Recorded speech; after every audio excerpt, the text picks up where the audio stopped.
La salud hormonal es que el mensajero llega a su destino sin ningún tipo de interruptor o disruptor que pueda afectar a que ejerza su correcta acción.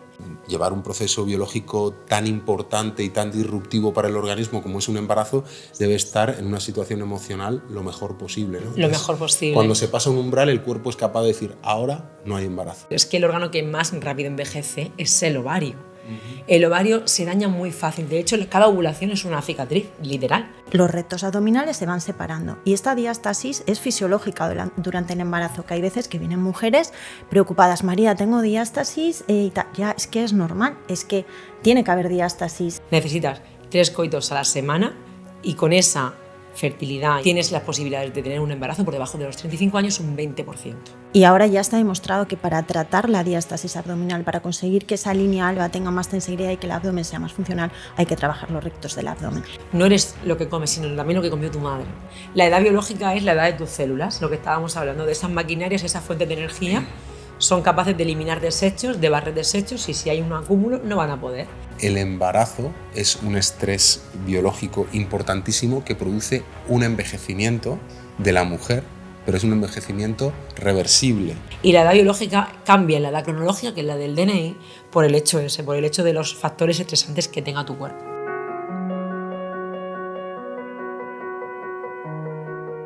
Bueno, pues hoy tenemos un podcast súper interesante con dos pedazos de profesionales, la doctora Isabel Castaño, que es ginecóloga, especialista en fertilidad y salud hormonal, además doctorando por la Universidad de Harvard, que es una de las universidades más prestigiosas del mundo, también en medicina, y María Álvarez, que es además una buena amiga, una fisioterapeuta extraordinaria que nos ayuda a nosotros en nuestros pacientes con problemas de diástasis de recto, suelo pélvico, linfedema y lipedema.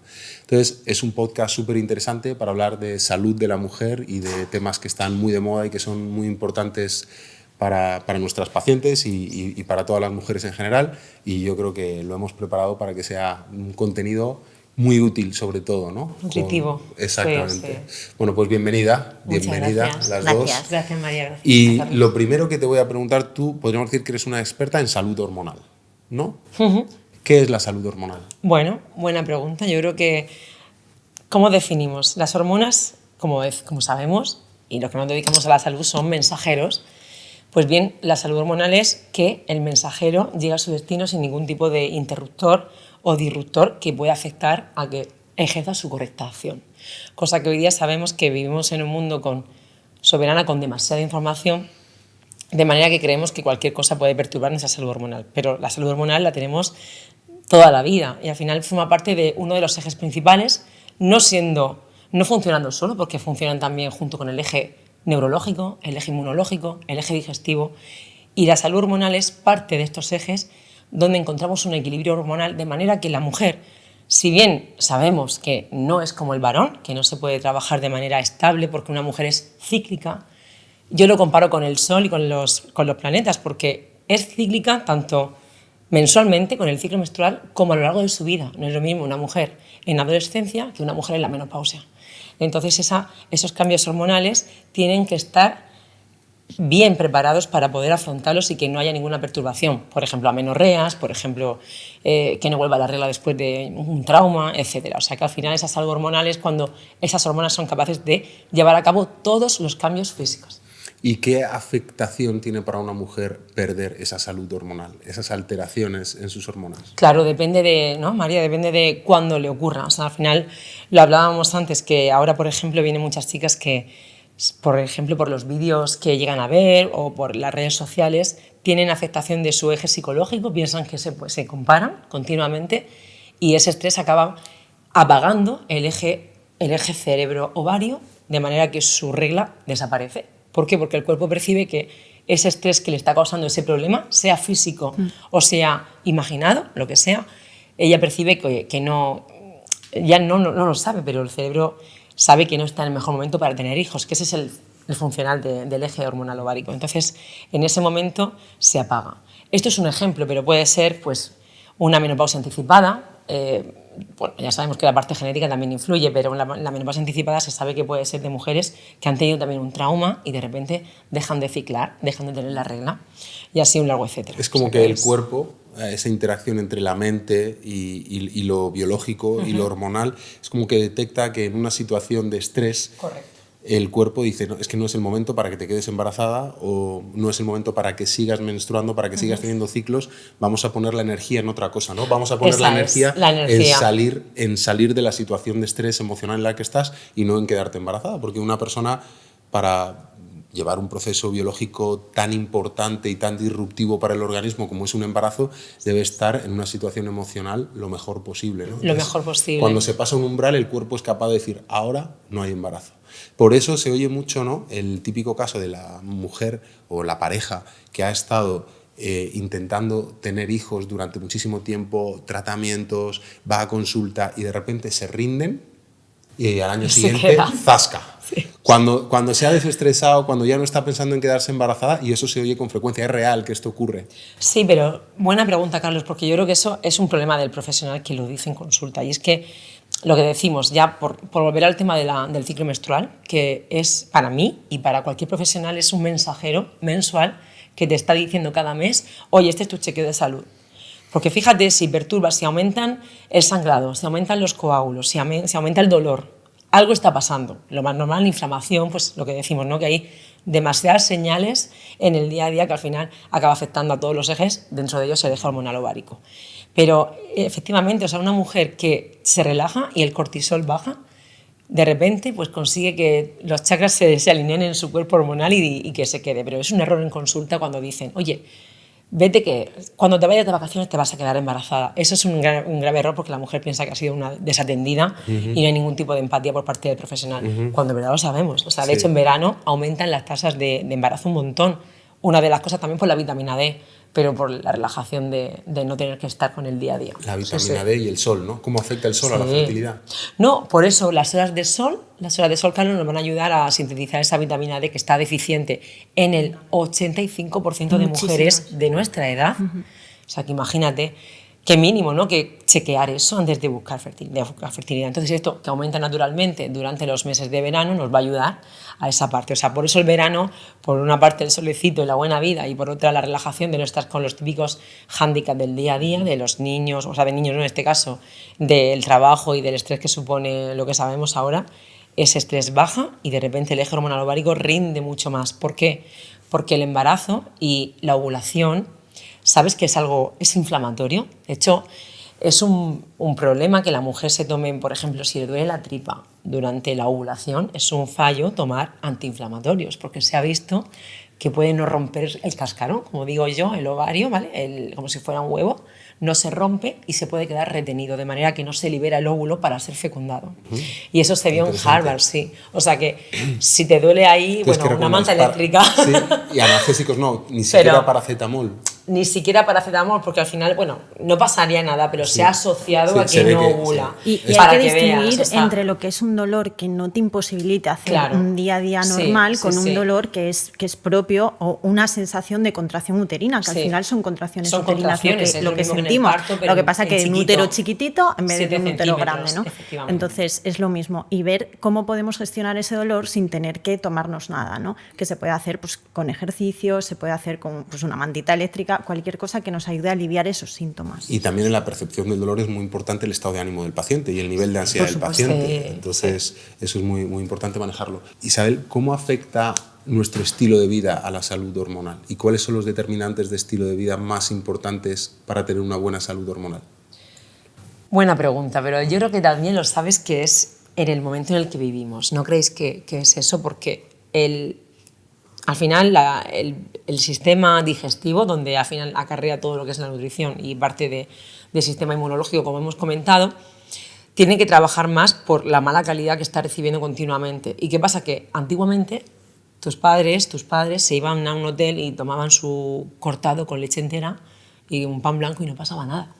Y ahora júntate una mesa de chicas a cenar. O sea, una, tengo inflamación, otra, no puedo tomar lactosa, no puedo tomar gluten. O sea, te das cuenta de qué está pasando. O sea, si nuestro intestino es el mismo, ¿qué está pasando? Es que al final esto es más ancestral, en cambio nuestro cuerpo sí que no puede adaptarse a esos cambios que le estamos dando. Y es que el sistema inmune está hiperestimulado, no sabe a qué atacar, está recibiendo tantos disruptores endocrinos que pues, puede ser desde el maquillaje hasta cualquier tipo de trabajo que tengas. Esos disruptores endocrinos o los tickets de la compra, que siempre lo digo a mis pacientes, llevan un componente que se llama bisfenol A, que se ha visto que ataca directamente a las células germinales, al espermatozoide y al óvulo. Fijaos, los tickets de la compra, yo no los toco, yo lo cojo así. Sí, correcto, pero veces, ¿cómo vamos a vivir? O te dedicas a vivir en la burbuja de voy a cuidarme, o al final te pasa, ¿no? Que la que se queda embarazada es la que se ha ido ahora a San Fermín y baja y se ha quedado embarazada y ha tomado alcohol, y bueno, siempre le digo, oye, ese estilo de vida no la queremos para nadie, pero oye, si ha llegado, es decir, no le voy a echar la bronca, por decirlo de una manera. Entonces, al final es eso, esa relajación que no la tenemos porque estamos hiperestimulados, no tanto el estrés de no llego a hacer un examen, no llego a cumplir con mi objetivo, sino el estrés de, pues eso, de pasar un virus, de estrés que no lo vemos, estrés de entrenar mucho, de no dejar descansar al cuerpo, porque hay un estrés óptimo, nos ayuda a funcionar y a levantarte a ti y a ti cada mañana y ser mejor cada día en vuestro trabajo, y el estrés subóptimo, que es al que cuando ya empezamos a claudicar y afecta al principal órgano que tiene mayor repercusión, que no es el hígado, es el órgano reproductor femenino y masculino. Claro, es como el primer o un órgano que el cuerpo puede suprimir, porque claro, no puede suprimir la función hepática o renal. Correcto. Porque te mueres. No puedes dar la lofa. Pero la función reproductiva sí que es, vamos a decirlo, un lujo, o algo que el cuerpo se puede permitir en unas condiciones de optimización del resto de órganos, ¿no? Es increíble, se resetea, y aparte, siempre también lo decimos en consulta, no sé, seguro que te pasa, María, yo lo digo a mis pacientes, es que dice, tengo 40, me ha dicho Google que no puedo tener hijos. Digo, a ver, el reloj biológico, lo que hablábamos, el reloj biológico sí que va avanzando, el reloj cronológico también.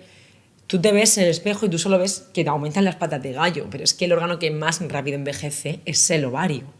El ovario se daña muy fácil, de hecho cada ovulación es una cicatriz, literal. Cuando operamos y vemos un ovario que está lleno de cicatrices, que son los lechos donde estaba el óvulo ese. Un ovario de una niña de 12 años es un ovario que parece una perla de aquí de Mallorca, nacarado, y un ovario de una mujer mayor está lleno de agujeritos, que son las cicatrices. Y ahí ves el ejemplo. La vida va dejando cicatrices. Va dejando cicatrices, y en el ovario no es menos cuando lo vemos. Y yo lo digo en consulta, y a ver, no es imposible, simplemente tú, que estás tan estupenda ahora porque tienes acceso a muchos cambios a nivel físico, afortunadamente el ovario no está a la par, lo siento. Mira, has sacado un tema que es muy interesante, ¿no? Porque también por el cambio en la dinámica social, y porque la mujer pues no es lo mismo el papel que tenéis la mujer ahora que hace 60 años en la sociedad. Ahora en los hospitales está lleno de mujeres, en todos. O sea, yo en mi residencia me acuerdo un día que estaba en urgencias y conté 22 mujeres y yo solo en una sala. Dije, madre mía, ¿dónde están los hombres? ¿Sabes? Doctoras, enfermeras. Entonces, es verdad que las carreras profesionales nos exigen un tiempo en el cual priorizamos nuestra formación y nuestro crecimiento profesional, y la edad en la cual empezamos a tener hijos es más avanzada, ¿no? Entonces, esto es un tema muy interesante. El tema de la edad y la fertilidad, porque he leído alguna cosa tuya muy interesante, porque todo el mundo tiene en la mente la edad que es como 35, ¿no? Que parece que es una barrera, como que hay un precipicio. Después de los 35 hay dragones, ¿no? Entonces, ¿cuál es la realidad entre la relación entre edad y fertilidad? Y otra pregunta, es verdad, yo lo hablaba hace poco con un pediatra, le preguntaba, ¿es verdad que se empiezan a ver más patología en niños que antes no se veía tanto, como autismo, TDAH? Y no sé si está establecido, claro, una asociación entre si es verdad que está asociado a una edad materna mayor o a factores ambientales. Entonces, dos preguntas. Por un lado, edad y fertilidad, y por otro lado, edad y alteraciones en la descendencia. Edad y fertilidad. Si hablamos de porcentajes, para que la gente que nos está viendo y nos está oyendo lo sepa, al final es las posibilidades que tenemos cada mes de procrear. Considerando, fíjate, si tú coges un libro de fertilidad, la Sociedad Española de Fertilidad dice que necesitas 3 coitos a la semana, y con esa fertilidad y ese nivel tienes las posibilidades de tener un embarazo por debajo de los 35 años un 20%. Fíjate, es muy poco. Entonces, claro, al final aquí está el que se enorgullece y dice yo me quedé a la primera, que eso también puede hacer mucho daño, ya lo comentaremos, si al final esa es la probabilidad antes de 35 años. Cuando vas bajando y llegas a los 40 es de un 5 o 7%. Entonces, ¿esto por qué ocurre? Por lo que O sea, decimos. el pico máximo es un 20. Claro, claro. Y según te vas acercando a la menopausia, va hasta un... La reserva ovárica, que es esa cifra que se escucha tanto, que se puede ver tanto contando los ovulitos en la ecografía como una analítica que se llama hormona antimuleriana. Esa ecografía o esa analítica te está hablando de un momento determinado de tu vida, de manera que es cero en la menopausia ese valor o ese conteo de folículos. Pero eso es un número que la gente también lo alarma mucho, porque si lo sacas de manera aislada no sabes dónde estás parado. Lo mismo tienes al varón que tiene un esperma alterado y no lo sabes, o sea que eso daña mucho también el estrés de las mujeres.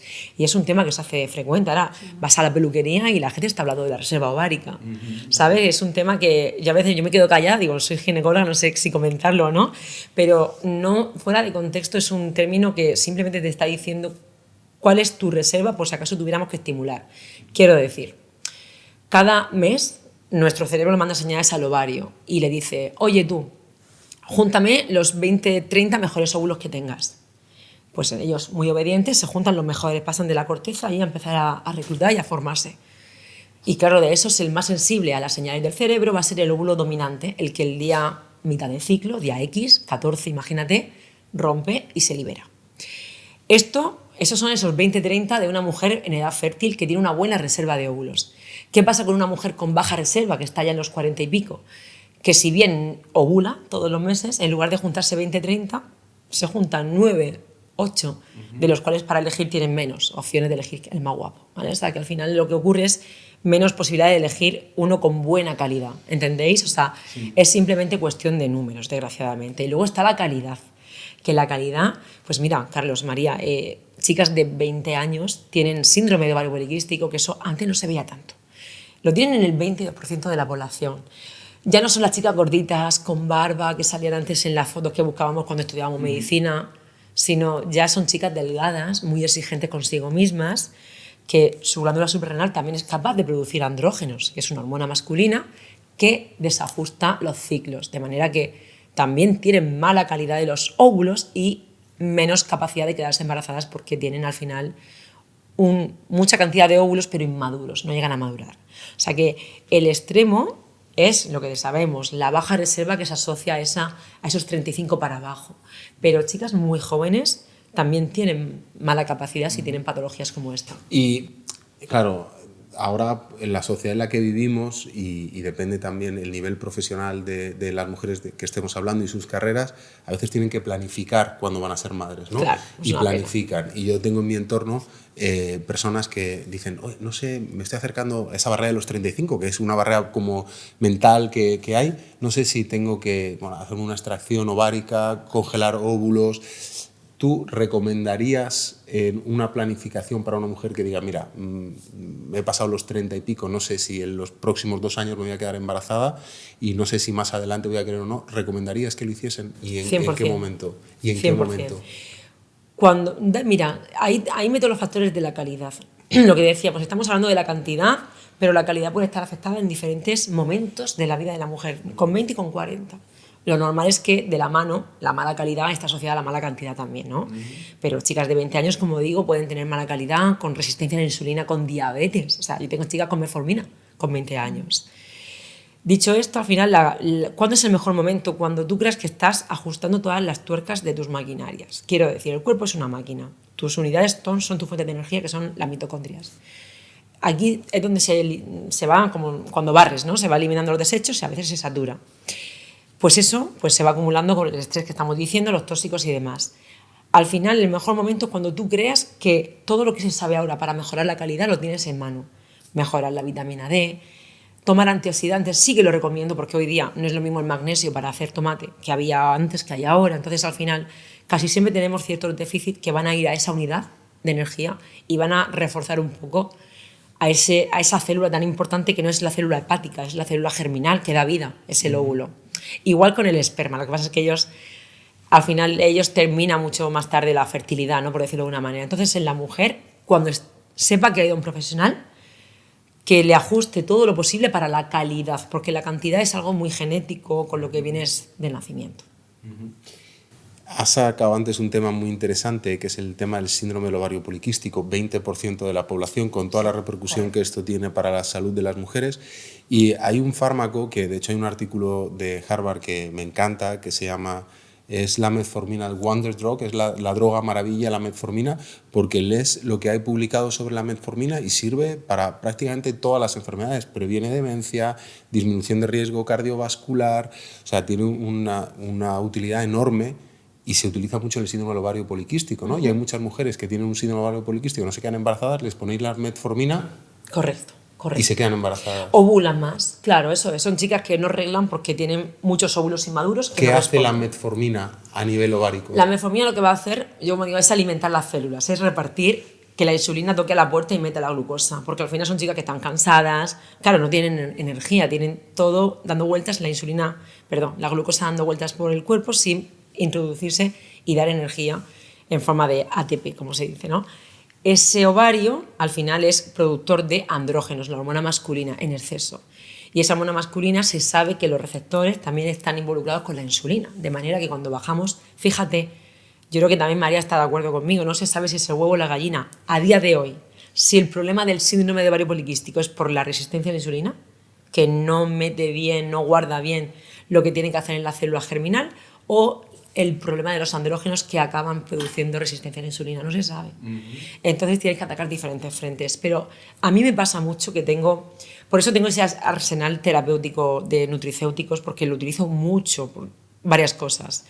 No quieren hormonas, por supuesto, ese es el gran hándicap, y también porque a muchas chicas les sienta mal la metformina, le da dolores digestivos. Entonces tienes que recurrir o bien a un GLP-1, otro tipo de medicamento que se utiliza, o tratamientos más naturales como la berberina, resveratrol, ácido alfa-lipoico, algún antioxidante potente que pueda de vez en cuando pues, echar una mano a esa célula. Yo creo que ha cambiado un poco en los últimos años, o al menos cuando nosotros estábamos en la facultad, tú eres un poco más joven, pero cuando estábamos en la facultad, yo creo que estos temas de la optimización a nivel de suplementación, la importancia de la dieta, no se trataba tanto, ¿no? Nos preparamos para estudiar el MIR y responder preguntas complejísimas a nivel de fisiopatología o de farmacología o a nivel clínico, pero a nivel terapéutico parecía que era medicina o cirugía, o sea, quiere decir farmacología o cirugía. Y hay muchas veces que la intervención es de estilo de vida, ¿no? Para los pacientes, y les puedes curar de enfermedades pues, muy serias simplemente aconsejándoles un cambio de estilo de vida, ¿no? Lo que pasa es que para esto los médicos necesitamos tiempo y hay entornos en los cuales los médicos no tenemos tiempo para hacer esa intervención en los pacientes, ¿no? Pero tú sí trabajas mucho eso con tus pacientes. Sí, yo creo que a todos nos pasa, ¿verdad? Que os preguntan antes de irse por la puerta, tu paciente, su paciente, dice, oye, ¿qué puedo hacer yo para mejorar esto? Y al final es lo que tienen ellos, ese arsenal que tienen, el estilo de vida, dormir bien, considerar ciertas cosas que al final no lo tienen en cuenta. Piensan que ese suplemento que le vas a dar le va a solucionar la vida, y no. Al final la suplementación también es saturación. A ver, lo natural que llaman no es natural, también pasa un proceso químico, pero viene de una planta, viene del fenogreico. Sí. Entonces es como que se da mucha virtud a esa parte suplementada y en verdad también sufre procesos químicos, pero sí que es verdad que no todo vale. Aquí se compran, vienen pacientes con una bolsa del Corte Inglés con 25 suplementos. Y digo, bueno, tu hígado también tiene que trabajar esto. Claro. Esto no va con esto es un poco arte. La verdad que la suplementación es un arte. Y en Harvard, mi primera charla, que fue el 4 de abril de 2023, cuando llegué, fue una charla dirigida a los que estábamos ahí, que hay de todo. Habían estadísticos, fisios, médicos. Y la charla era dirigida hacia que querían implantar en cada especialidad médica la parte de la nutrición. Total. Pues es que es verdad, si es que, o sea, cosas básicas, porque te llega de todo, o sea, y sobre todo actualizarse, que no cuesta nada. Es que forma parte del trabajo de cualquier sanitario el dar esos consejos para mejorar la calidad de vida de las personas. Y, o sea, la gente no se da cuenta de que muchas veces cambiando pequeñas cosas como hacer ejercicio o comer saludable ya corrige muchas de las patologías que nosotros tratamos. Así es más sencillo de lo que pensamos. Totalmente. La dieta que tiene más peso para la fertilidad es la dieta mediterránea. Es que todo lo que sabemos de paleo, keto, ayuno está genial por la autofagia, que el podcast del anterior compañero estaba súper bien también porque hablaban del ayuno. Es lo que a ti te hace sentir bien y llevará más estudios cuando tengamos mayor edad nosotros. Pero de momento lo que tiene un respaldo científico enorme es la dieta mediterránea, y hay una variante que ha salido que es la dieta mediterránea verde, que es limitar un poquito más la ingesta de carne roja en detrimento de eso y aumentando la parte de proteína vegetal y las semillas de lino, de chía y demás, porque son hormonas. Al final la dieta mediterránea es una dieta sin procesados de sin nuestros productos locales, claro. ¿no? De frutas, verduras, hortalizas, pescados, buenos aceites, el aceite de oliva que ha demostrado tener un efecto cardioprotector. Hay una pregunta que se nos ha quedado antes en el tintero, que es la pregunta de la edad y la patología en la descendencia. Es decir, si hay una asociación real entre mayor edad de la mujer y alteraciones, hombre, tradicionalmente enfermedades cromosómicas como el síndrome de Down, yo creo que eso sí está establecido, ¿no? Eso sí, por eso lo que decimos, la calidad no se Pero divide. ya cosas más difíciles de medir y más sutiles, Metabólico. como problemas autismo, problema de trastorno, déficit de atención, hiperactividad.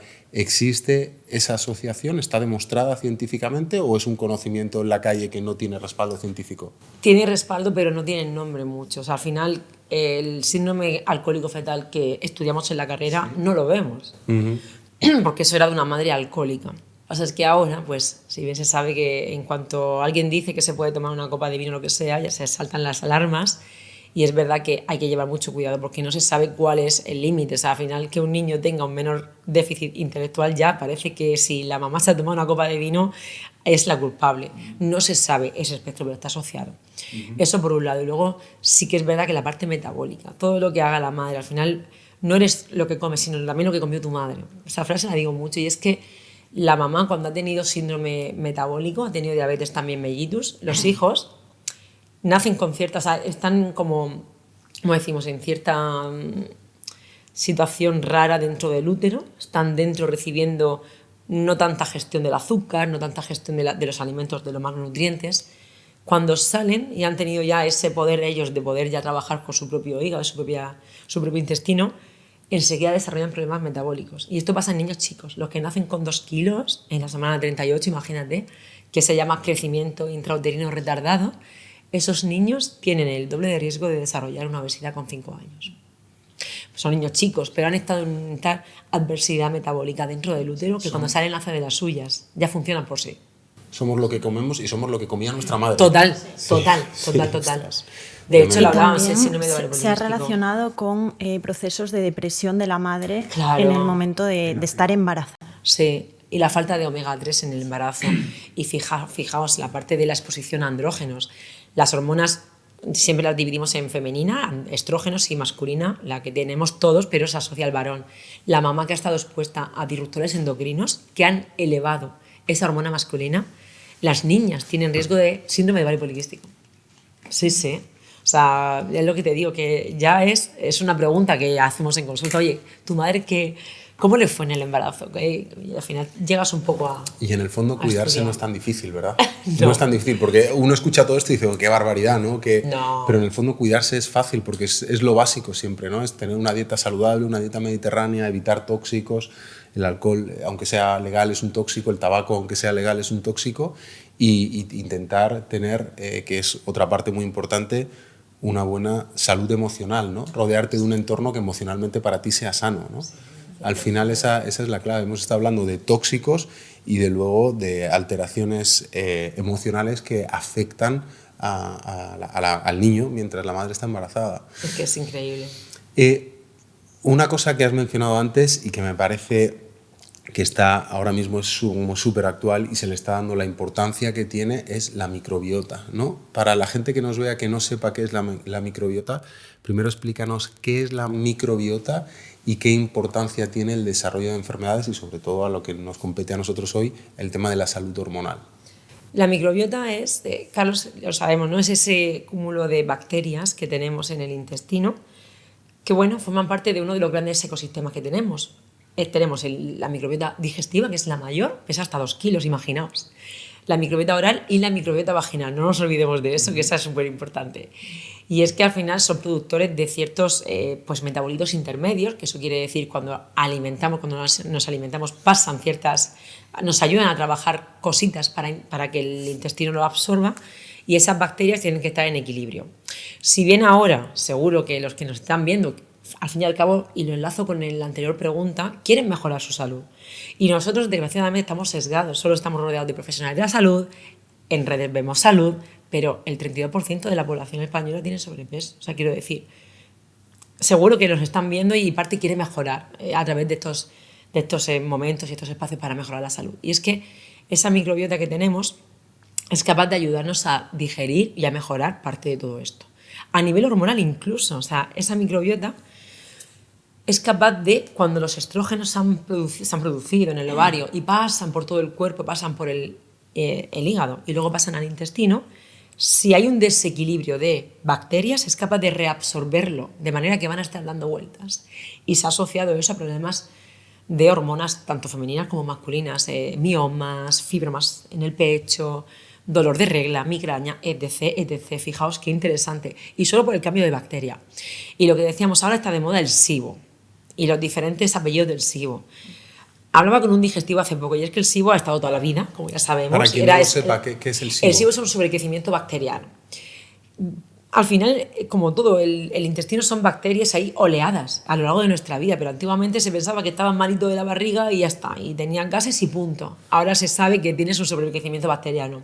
Quiero decir que con esto no hay que alarmarse, puede ser que sea un momento puntual de tu vida, pero sí que es capaz de desencadenar muchos problemas si no se trata.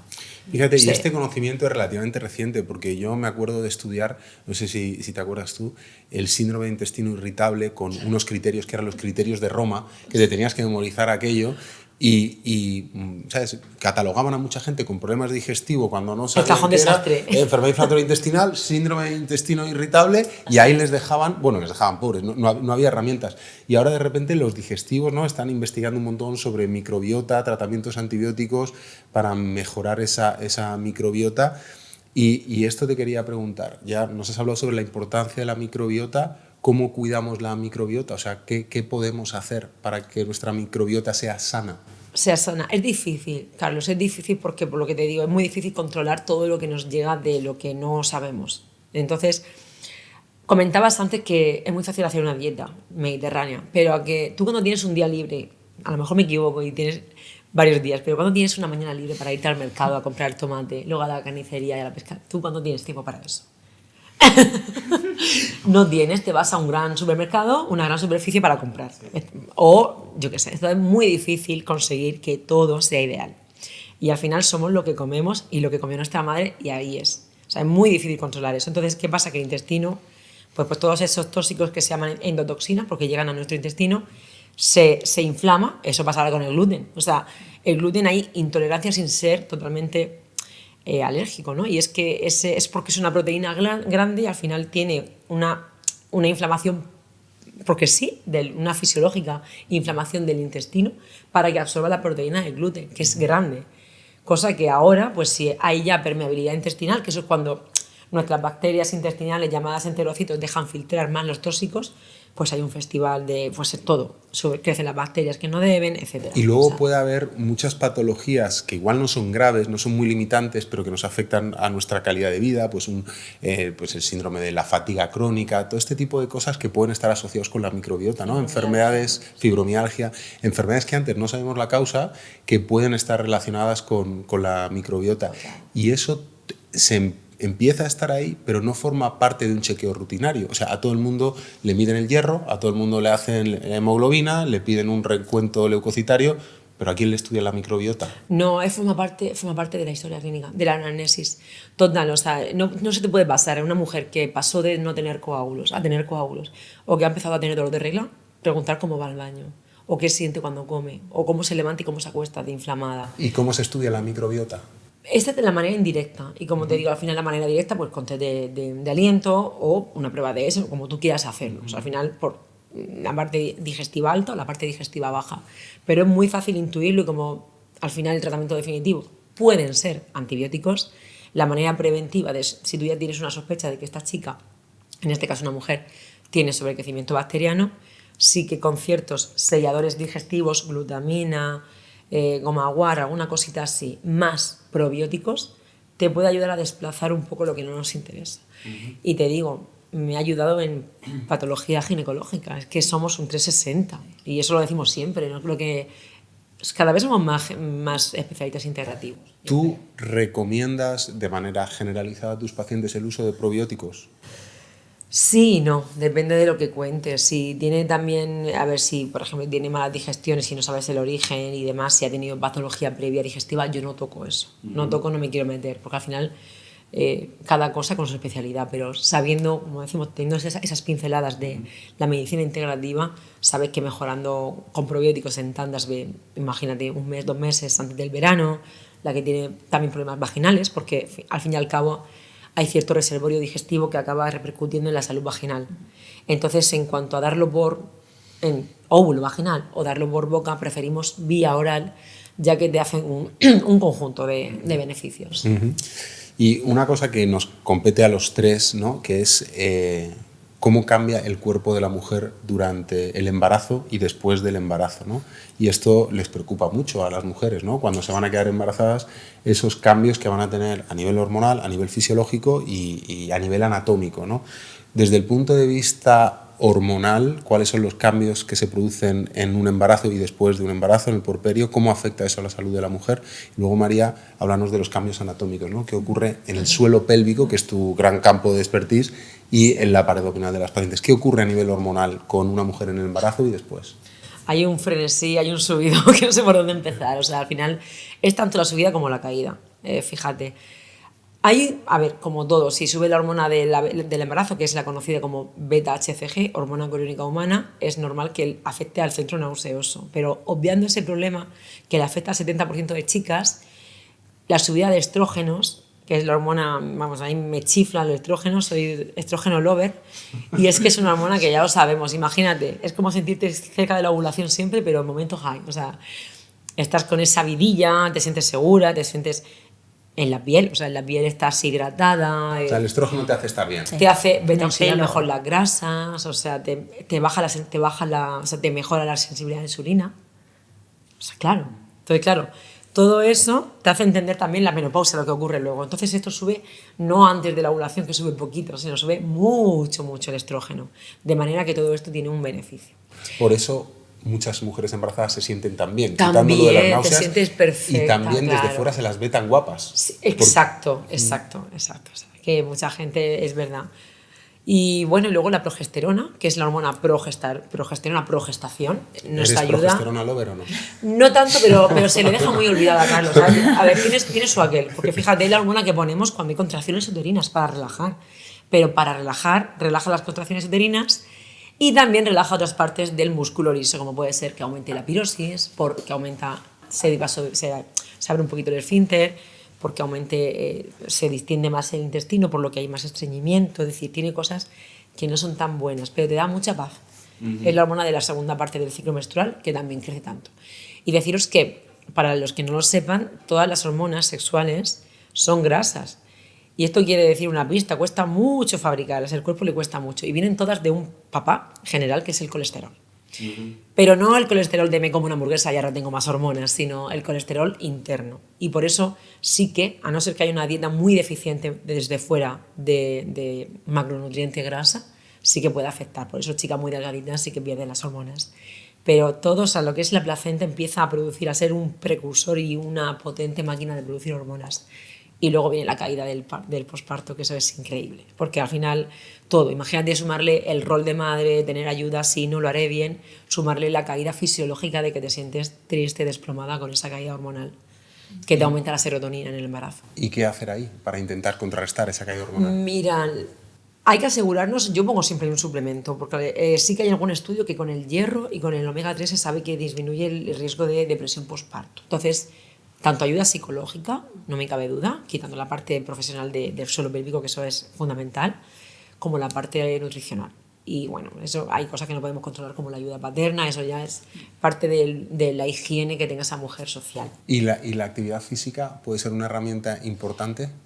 Muchas no quieren, Carlos. Al final, siempre se dice, yo lo hacía, estaba en el mes 9 y me iba a zumba, genial, pero luego cuando nacen quieren estar con el bebé, quieren no sé qué hacer. Bueno, es muy típico de cambios eso de es pensamiento. dependiendo un poquito de los hábitos que tuviesen previos. O sea, exacto. Mis pacientes, que bueno, pues obviamente yo también tengo un sesgo porque las pacientes Tú, que vienen conmigo... María, preparas a muchas mujeres sí, físicamente exacto. antes del parto. Y después. Y cuéntanos cómo es esa preparación, desde el punto de vista de la fisioterapia de suelo pélvico y de pared abdominal, ¿qué hay que hacer hacer en una mujer antes del parto y Vale, después? antes, ella estaba hablando pues esos cambios hormonales, pues a nivel estructural también hay muchos cambios, ¿no? Entonces, desde cambios estructurales a nivel de columna, pues tenemos más hiperlordosis en esa zona lumbar que nos puede generar algún tipo de dolor y eso ya se ve desde el primer trimestre, aunque no haya crecido todavía la barriguita. Sí. Después, a nivel cardiopulmonar también hay muchos cambios, el diafragma también se aplana un poquito las cúpulas, vamos a respirar con más dificultad, entonces ves mujeres que aunque estén en forma se fatigan un poquito más, ¿vale? Y después, obviamente, pues los cambios físicos que se ven por el crecimiento uterino. Entonces, el abdomen va creciendo y los rectos abdominales se van separando. Y esta diástasis es fisiológica durante el embarazo, que hay veces que vienen mujeres preocupadas, María, tengo diástasis, y tal. Ya, es que es normal, es que tiene que haber diástasis, tiene que haber esa separación de los rectos para que pueda crecer el abdomen. Durante el embarazo lo que solemos hacer es una valoración previa antes de que se pongan a hacer ejercicio. ¿Por qué? Porque en esa valoración vamos a ver cómo está la condición tanto a nivel abdominal como de su suelo pélvico y vamos a enseñarles ya a cómo activar tanto la faja abdominal profunda, que es la más interesante para luego la recuperación posparto, y también cómo trabajar el suelo pélvico tanto de manera voluntaria como de manera involuntaria. Porque a veces se ha visto mucho el hacer solo ejercicios de Kegel, ¿no? Que bienvenidos sean, pero es una parte muy pequeña en proporción con esa parte involuntaria en nuestro suelo pélvico, la que nos da sostén y la que nos ayuda a mantenernos continentes en nuestro día a día. Entonces, esos ejercicios de Kegel van a influir pues, en un 20% de la musculatura, pero el otro 80% necesitamos trabajarlo de manera involuntaria. ¿Y cómo lo hacemos? Pues muchas veces a través de otros ejercicios, pues con la sinergia que tenemos del transverso abdominal con nuestro suelo pélvico. Entonces, en esa primera valoración vamos a enseñarles a desarrollar ese tipo de activaciones, tanto de abdomen como de suelo pélvico, y que lo puedan integrar en su rutina deportiva, sea la que sea. Habrá casos en los que haya que adaptar algún tipo de abdominal, habrá que adaptar algún tipo de impacto.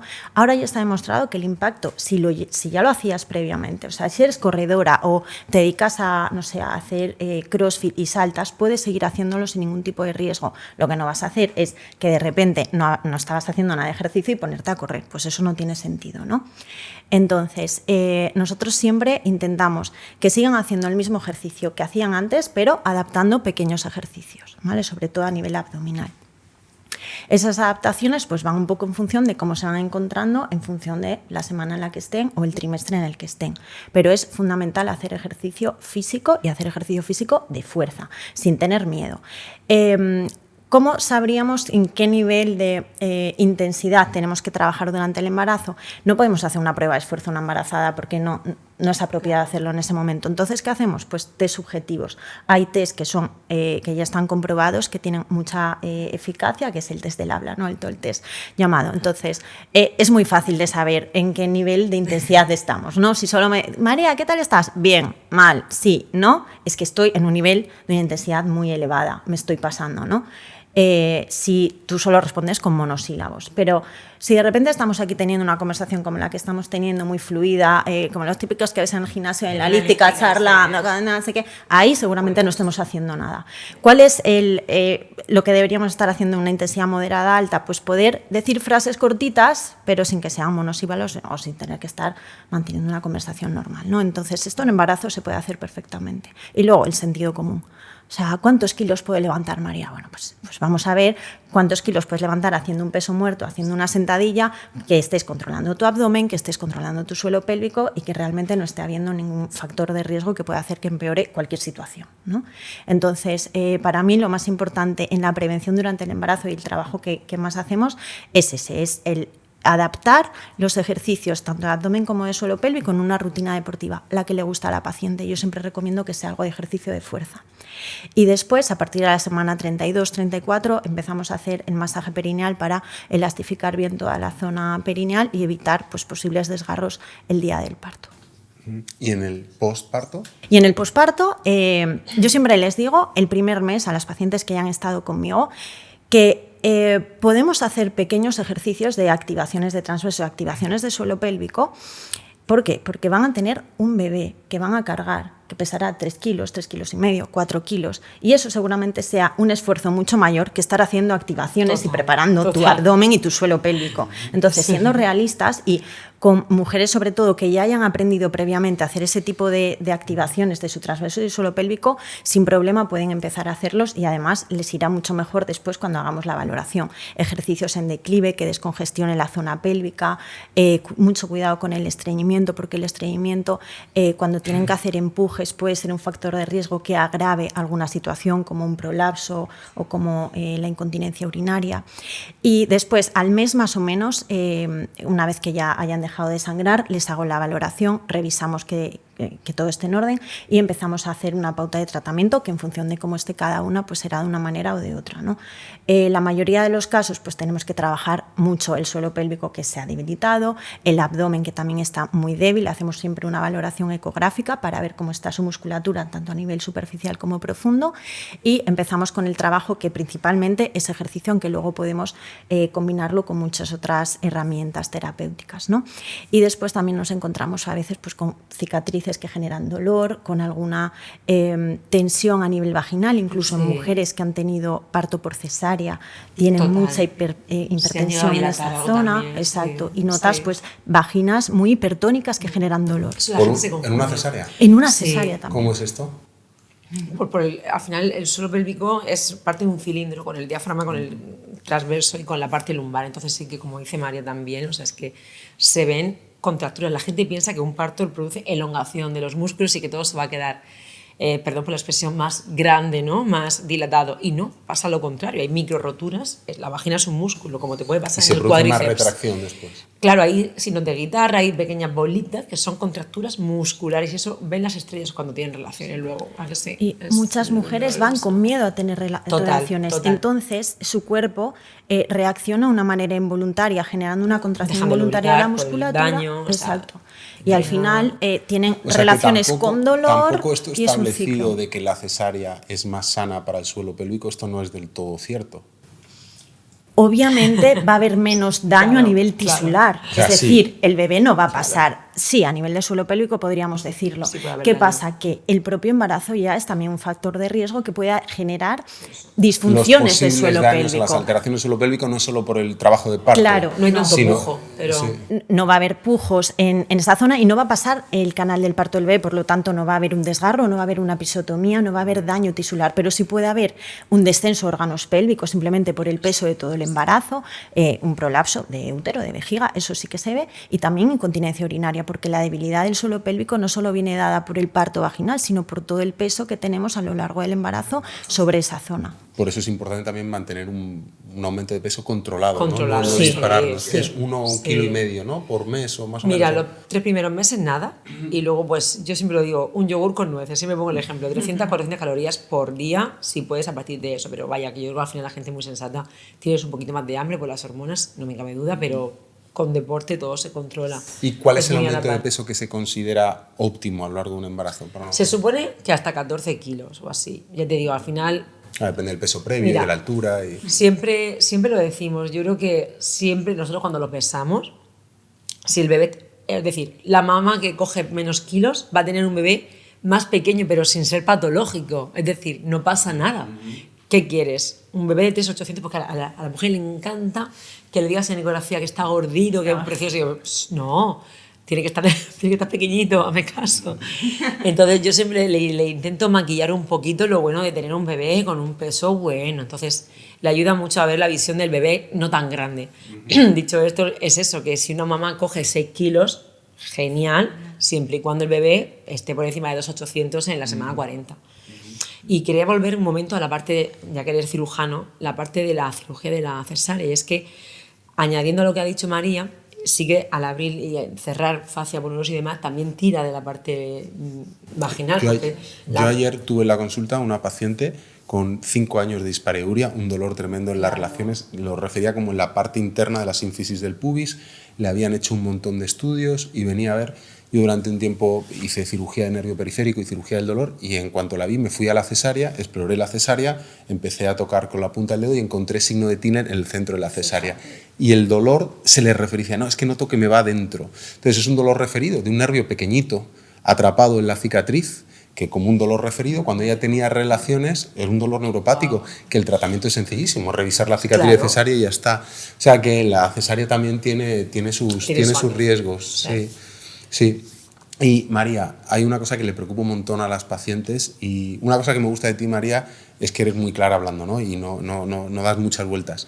La gente está muy preocupada sobre la diástasis de rectos, y hay foros y hablan, ¿no? Y al final es simplemente que los músculos se han separado un poco, y esa diástasis que permanezca después del embarazo puede ser normal, o sea, que los músculos estén separados 2 centímetros es normal. ¿Cuándo se considera patológico una diástasis de rectos? O sea, ¿cuándo la separación de esos músculos después de un embarazo es patológico? Porque yo, cada vez que abro un abdomen para hacer una abdominoplastia, si ha sido madre, eso está separado siempre. Y lo reparo siempre, aunque la paciente no tenga síntomas, porque desde el punto de vista estético mejora, y bueno, ya que estamos ahí, es una maniobra quirúrgica que no comporta riesgos. Pero ¿qué es una diástasis de rectos patológica y cómo se manifiesta en una mujer? Pues antes sí que es verdad que se miraba mucho la distancia que había entre los rectos. Entonces empezaba a considerar que a partir de los 2 centímetros y medio de distancia interrecto ya se consideraba patológico, pero ahora ya se ha demostrado que eso no tiene mucho sentido. Entonces lo que valoramos siempre es la línea alba, cuál es la tensegrida de la línea alba y qué síntomas va a tener la paciente, ¿no? Porque al final lo clínico es lo que le importa a la paciente. Si el abdomen es funcional, aunque haya una separación de 3 centímetros, a mí no me importa como profesional. Entonces, yo lo que hago en esa valoración siempre es ver cómo funciona su abdomen, cuál es la funcionalidad de ese abdomen. Si esa mujer puede hacer cualquier actividad de la vida diaria, ejercicio, y no le da síntomas ni de abombamiento abdominal, ni de pesadez vaginal, ni de dolor lumbar, a mí no me preocupa, no la consideraría patológica. Alteraciones digestivas con la movimiento peristáltico efectivo. Exacto. Yo veo muchas pacientes que vienen a consulta con una diástasis de 3 centímetros y están planas como una tabla porque han trabajado bien la musculatura. Exacto. Y no pasa nada. Y además, hay culturistas con rectos abdominales así que tienen 4 centímetros de diástasis y no pasa nada. Claro. O sea, que haya una separación en el músculo no indica... No indica que sea patológico. Lo que se ha demostrado recientemente, porque además, bueno, siendo fisio de suelo pélvico, sí, cuando yo estudié se demonizaban muchos ejercicios, entre ellos el crunch abdominal, el impacto, y ahora ya está demostrado que para tratar la diástasis abdominal, para conseguir que esa línea alba tenga más tensegrida y que el abdomen sea más funcional, hay que trabajar los rectos del abdomen. Lo que pasa es que hay que trabajar los rectos del abdomen bien. Y hay que trabajarlos siempre con una preactivación del transverso abdominal, y eso en ecografía se ve perfectamente cómo la línea alba se queda tensa en cuanto nosotros metemos esa activación de los rectos. Y el último estudio creo que fue en 2022 de Caribo, que es una fisio que la verdad que publica muchas cosas, y hacía el tratamiento con el crunch abdominal tradicional, con esa preactivación y luego metiéndole giro para trabajar también un poquito los oblicuos. Bueno, súper interesante, sí, porque para las mujeres o para los hombres, ¿no? Pero estamos hablando del embarazo, un factor muy estresante para ellas es todos los cambios que se producen en su cuerpo después del embarazo. De hecho, gran parte de nuestra práctica se basa en modificar o volver al estado previo a las pacientes, ¿no? Bueno, la verdad es que cuesta mucho, sí, porque hay factores estresantes que no se pueden ir, como dormir poquito, o sea, al final lo que una quiera. Sí que es verdad que yo lo dejo mucho en la paciente, no soy una ginecóloga que te insista mucho en la lactancia materna exclusiva, porque si te afecta mucho tu calidad de vida, siempre digo, piénsatelo. Si bien sabemos que incluso para la microbiota del niño viene muy bien la lactancia materna, si hay un disruptor muy importante en tu círculo, siempre le digo que se lo piense. Siento si estoy diciendo algún melón, pero es así. Y es verdad que al final hay cosas que no puedes controlar. Por ejemplo, ya dicen, no, si es que no duermo, se despierta, tal, tengo hambre, claro, el cortisol está por las nubes, la leptina baja, por lo que te apetece comer chocolate. Entonces, claro, cuando dicen, es que no me quito los kilos después del parto, digo, no te los quitas porque tienes la prolactina alta, el cortisol alto, o sea, van cosas, como lo que le sobra, digo, obvio, no el problema, no lo que come el cielo esa es... información hay que darla, porque las mujeres muchas veces no tienen esa información, incluso quedando la lactancia, Isabel, tú lo sabrás mucho mejor, que se pierde mucho apetito sexual, entonces eso es un momento y hay falta de lubricación. Exacto, entonces, bueno, pues deja. Sabiendo esto es mucho más fácil de gestionar también en pareja, pues esas primeras relaciones con penetración en ese caso. Sí, a mí me cierran, cuando cierran la consulta a veces se desploman y se ponen a llorar, o sea, no puedo volver a mi vida. Bueno, sobre todo la que nace así muy niñera, muy de niños, que los tiene muy... ¿sabes tú? La típica del colegio que decía, yo quiero tener 3 hijos en el colegio.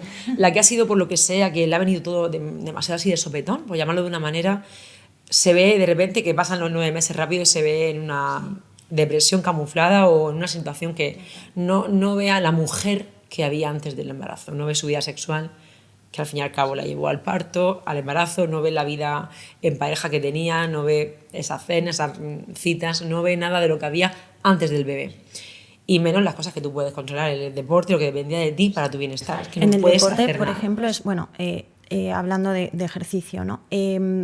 Hay muchas mujeres que les gusta correr o quieren volver a correr después del parto y hay que tener mucho cuidado con el tema de la lactancia, porque lo que hablabas de la prolactina también hace que a nivel ligamentario esos ligamentos estén mucho más flojitos, entonces puede haber prolapsos provocados por anticiparse a esa carrera. Entonces hay que prepararse muy bien haciendo cuidado en ejercicios. la lactancia con determinados Exacto. ejercicios. Entonces, sin prohibirlo, obviamente, porque mi objetivo siempre para dar el alta a una paciente es que haya corrido por lo menos 15 minutos para decirme, María, no tengo Muy dolor, bien. no tengo pesadez y no se me escapa el pipí. Qué buena. Entonces, Superbueno. Hay que siempre implementarlo las preparo siempre. para correr, aunque no corran, pero pruébate a correr 15 minutos. Pero siempre tengo mucho cuidado con las que dan el pecho y Sí. quizás las tengo que preparar un poquito más de tiempo para que todo esté bien. Y fíjate, añadiendo a lo del deporte, algo súper curioso, no sé si lo sabíais, que cuando se hace mucho deporte, al final el ácido láctico del ejercicio anaerobio pasa a la lactancia materna. El niño rechaza la leche mucho. O sea, mucho. Lo rechaza más porque está más ácido. Está más ácido. A veces que Por la veíamos ejercicio en las anaerobio. Olimpiadas o no sé, que veías a una Sí. mamá dando el pecho después de tal y digo yo, esto Tiene que estar muy seguramente mal. tiene que estar muy mal. Recomiendan Pues sí. como unas 2 horitas después Pero, de hacer ejercicio. exacto, o sea que fíjate, todo lo que hay. Leía una publicación tuya muy interesante hablando del embarazo.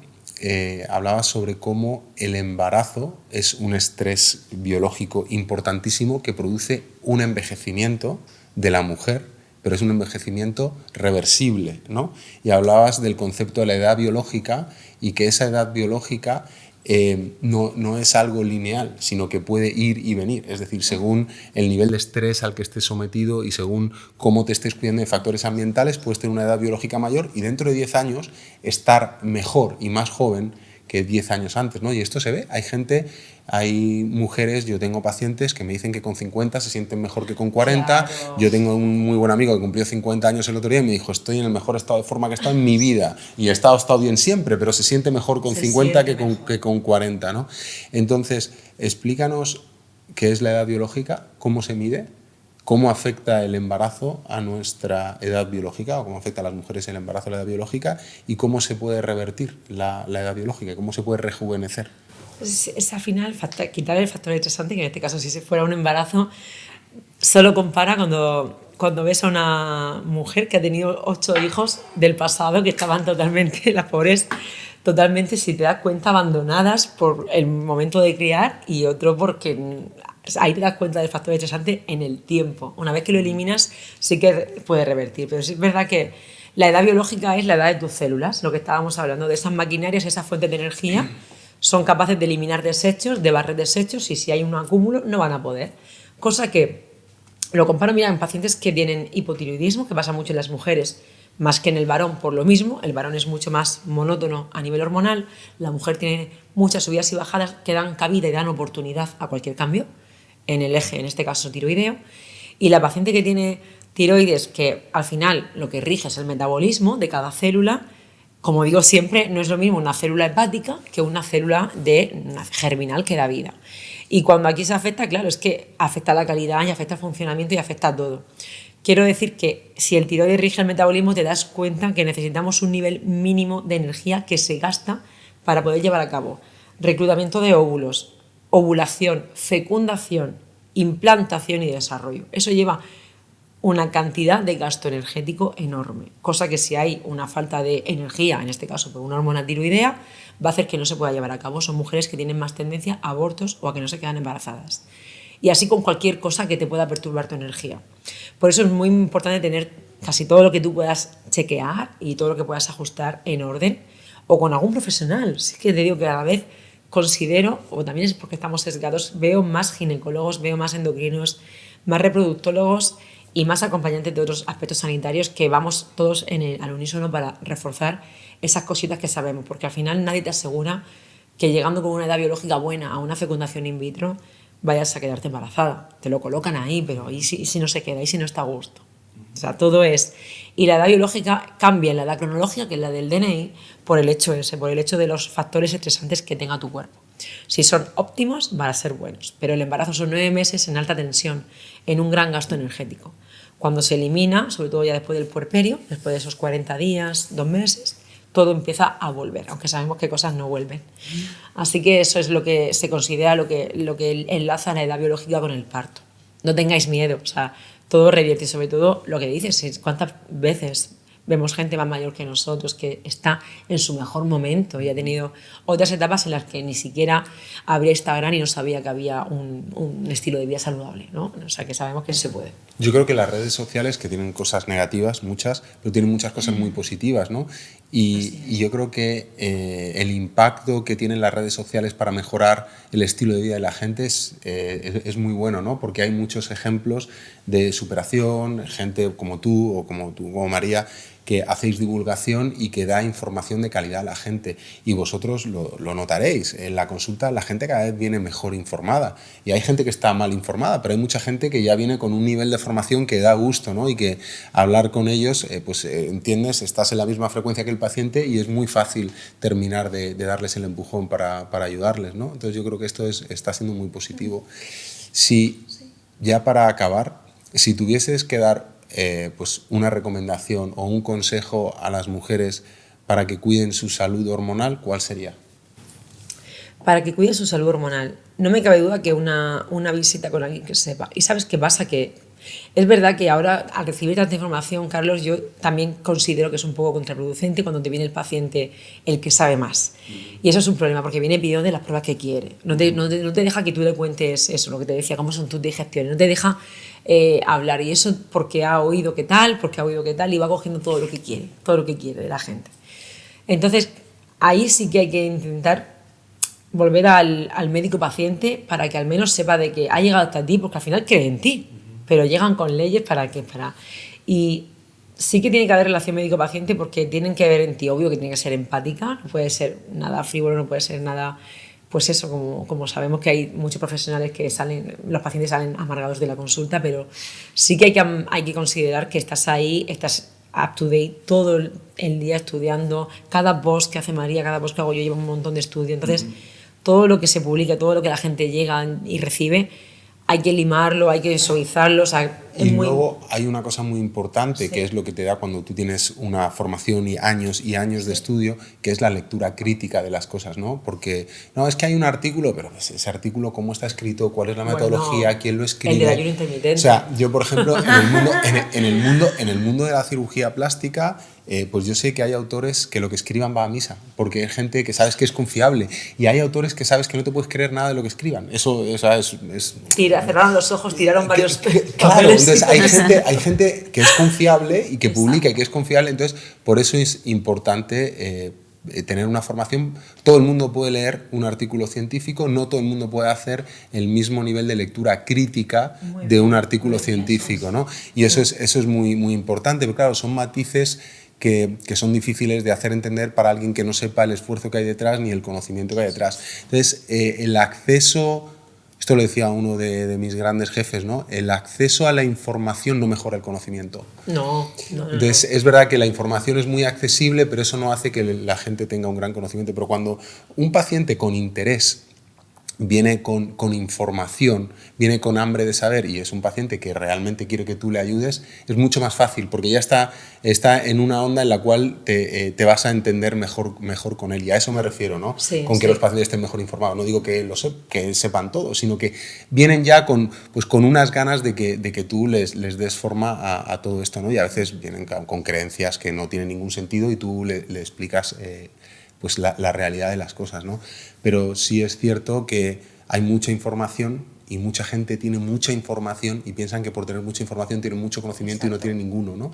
Y bueno, yo nunca me confronto a esto con nadie, pero bueno, aquí lo estamos hablando en este contexto y es verdad, ¿no? Y hacer una divulgación de calidad es muy importante, ¿no? Como la que hacéis vosotras. Entonces, yo creo que el resumen del mensaje que tú das de la salud hormonal es ponte en manos de una buena ginecóloga, de un buen ginecólogo, que te cuide, no solo que te haga una revisión rápido para ver si hay una metaplasia o no, sino que te pregunte cómo te encuentras, cómo está tu salud, cómo está tu vida sexual. La vida sexual es importantísimo para todas las personas, cómo está a nivel digestivo, ¿no? Cómo estás. Entonces yo creo que ese es el mensaje, ¿no?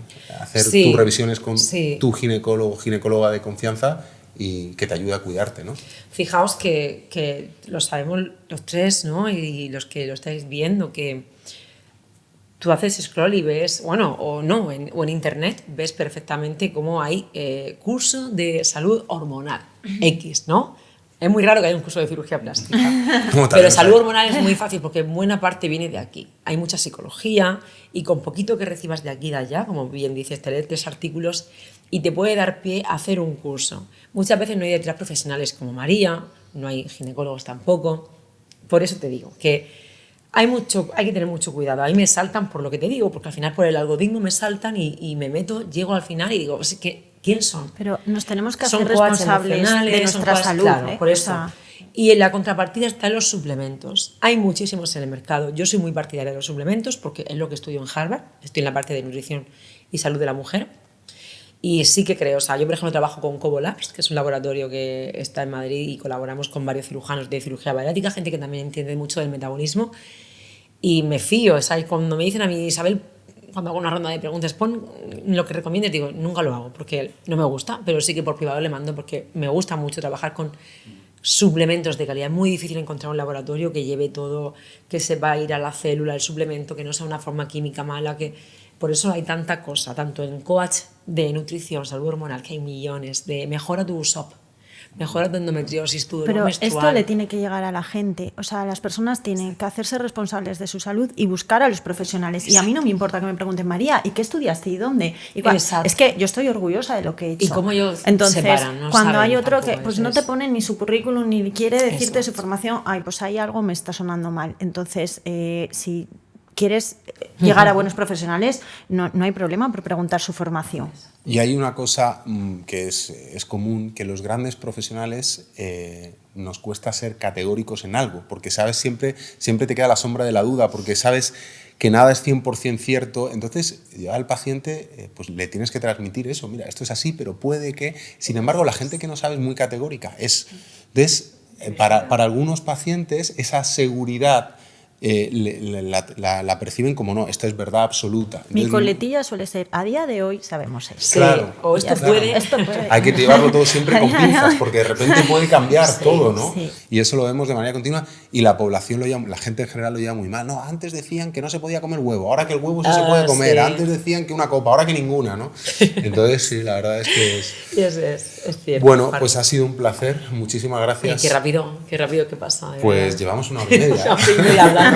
O sea que ha sido... Se ha quedado temas por ahí, ¿eh? Sí, pues haremos más porque yo creo que va a ser súper interesante. Al final el objetivo es ayudar a la gente y que tengan acceso a información de calidad y a veces no sabes, pero una sola palabra o una frase puede cambiar la vida de alguien, ¿no? Ojalá. Entonces nada, gracias a las dos. Muchas gracias a ti, chicos. Gracias.